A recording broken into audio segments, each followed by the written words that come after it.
Bismillahirrahmanirrahim. Assalamualaikum warahmatullahi wabarakatuh. Sampurasun, sampurasun. Saya sering ditanya soal peradaban. Saya sering ditanya soal bagaimana sebelumnya manusia itu hidup. Saya sering ditanya bagaimana dulu kita hidup dan bagaimana dulu kita berbudaya. Dan bagaimana itu yang namanya pertama kali manusia mengenal yang namanya tata krama, sopan santun, aturan hidup, agama, dan sebagainya. Di sini saya memiliki ketertarikan yang amat sangat mengenai yang sebelum terjadi sekarang ini.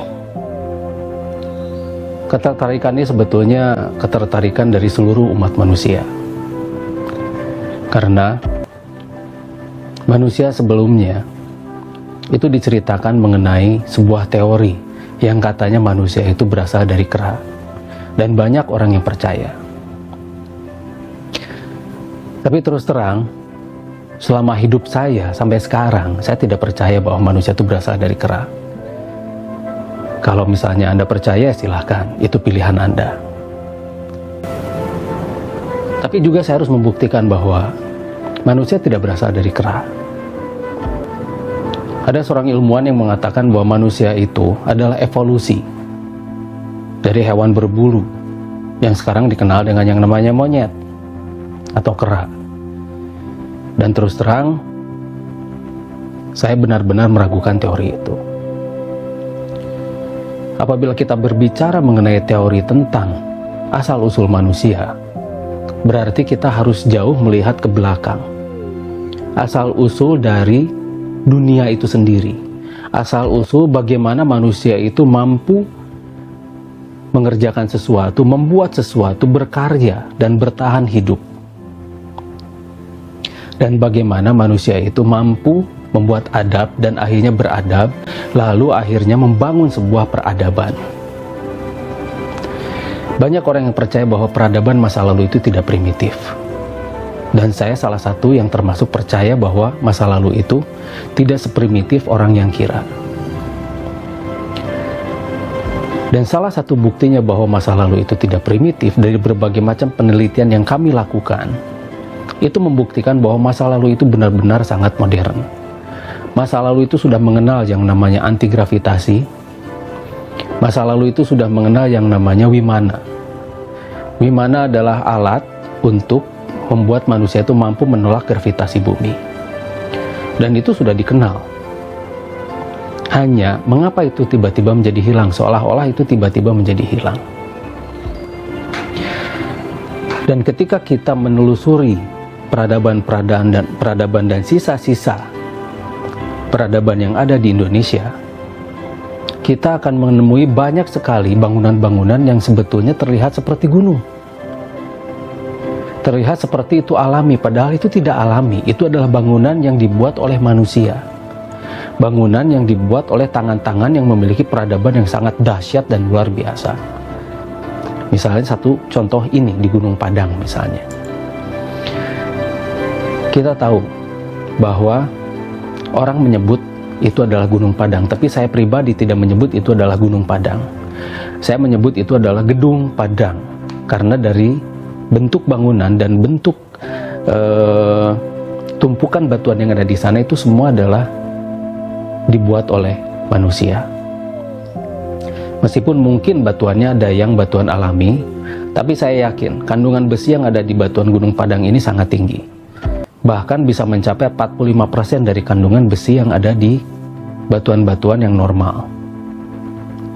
Dan kemudian ketika kita mulai mencari lagi ke tempat yang lain, misalnya di satu tempat yang bernama Munjul ini, di sana ada sebuah anomali magnetik yang sangat kuat, sebagaimana anomali magnetik yang ada di Gunung Padang.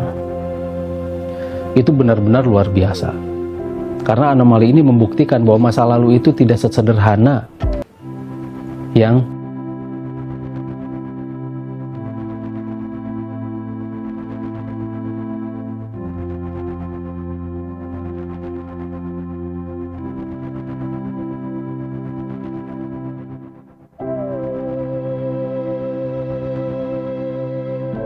Ini anomali magnetik yang ada di Bukit Munjul. Apabila kita perhatikan batu yang ada anomali magnetik ini, saya yakin tadinya batu ini mungkin berbentuk bulat. Dan kemudian ketika kita melihat anomali magnetik yang tadi kita barusan lihat, itu membuktikan sebuah teknologi yang sangat luar biasa dan sudah mengenal magnet. Kemudian kita beralih ke Sadahuri. Ini adalah gunung yang benar-benar berbentuk piramida, dan di sana ada sebuah prasasti. Ini prasastinya sedang kami gali lagi. Bisa dilihat di sini. Kami kembali buka, dan sebetulnya masyarakat di sana sudah menemukan ini jauh sebelumnya. Tapi mereka tidak mengumumkannya kepada dunia. Kita coba gali lagi, kita coba tanya-tanya lagi penduduknya, dan ternyata bisa dilihat di sini ada semacam prasasti atau tulisan yang dibuat berdasarkan dan dari huruf Lemurian, sebuah huruf yang sangat kuno dan jauh lebih kuno daripada huruf-huruf yang ada pada zaman orang-orang sekarang ketahui. Jadi banyak yang mengetahui bahwa huruf yang paling kuno adalah huruf Palawa atau Sansakerta. Tapi sebetulnya ada huruf yang jauh lebih kuno, namanya huruf Lemurian. Dan itu bisa ditemukan pada prasasti ini.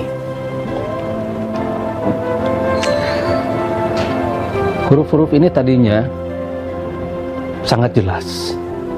Dan ketika ditemukan itu memancarkan cahaya.